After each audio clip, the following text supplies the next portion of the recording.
বাংলাদেশে অন্তর্বর্তীকালীন সরকারের শপথ গ্রহণের পরই নিজেদের প্রতিক্রিয়া জানিয়েছে জাতিসংঘ।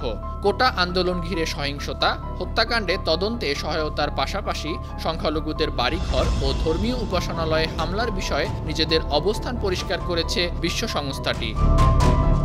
বৃহস্পতিবার জাতিসংঘের নিয়মিত ব্রিফিংয়ে বাংলাদেশ বিষয়ে সাংবাদিকদের বিভিন্ন প্রশ্নের উত্তর দেন মহাসচিব অ্যান্তনিও গুতেরেসের উপমুখপাত্র ফারহান হক। ব্রিফিংয়ে এক সাংবাদিক প্রশ্ন করেন,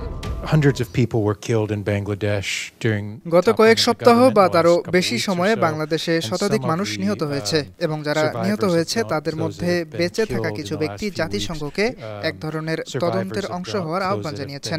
এ বিষয়ে আপনার প্রতিক্রিয়া কি?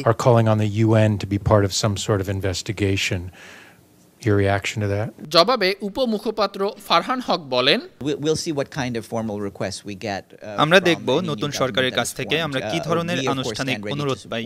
আমরা অবশ্যই বাংলাদেশের সরকার ও জনগণকে যে কোনো উপায়ে সমর্থন করতে প্রস্তুত রয়েছি যদি তারা প্রয়োজন মনে করে। এছাড়া বাংলাদেশে সংখ্যালঘুদের বাড়িঘর ও ধর্মীয় উপাসনালয়ে একের পর এক হামলার বিষয়ে জানতে চেয়ে প্রশ্ন করেন আরেক সাংবাদিক। বাংলাদেশে হিন্দুদের ওপর যে আক্রমণ ও সহিংসতা হচ্ছে সে বিষয়ে সেক্রেটারি জেনারেলের কোনো বক্তব্য আছে কি?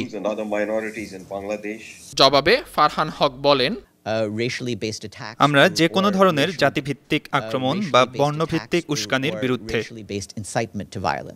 নোবেল বিজয়ী অর্থনীতিবিদ ডক্টর মোহাম্মদ ইউনূসের নেতৃত্বে গতকাল বৃহস্পতিবার রাতে অন্তর্বর্তী সরকার গঠিত হয়। বঙ্গভবনে 17 সদস্যের অন্তর্বর্তী সরকারের 14 জন শপথ নেন। 3 জন ঢাকার বাইরে থাকায় তারা গতকাল শপথ নেননি। তারা হলেন সাবেক রাষ্ট্রদূত সুপ্রদীপ চাকমা, চিকিৎসক বিধান রঞ্জন রায় ও নৌবাহিনীর অবসরপ্রাপ্ত কর্মকর্তা ফারুক ই আজম। আন্তর্জাতিক ডেস্ক, 52 টিভি।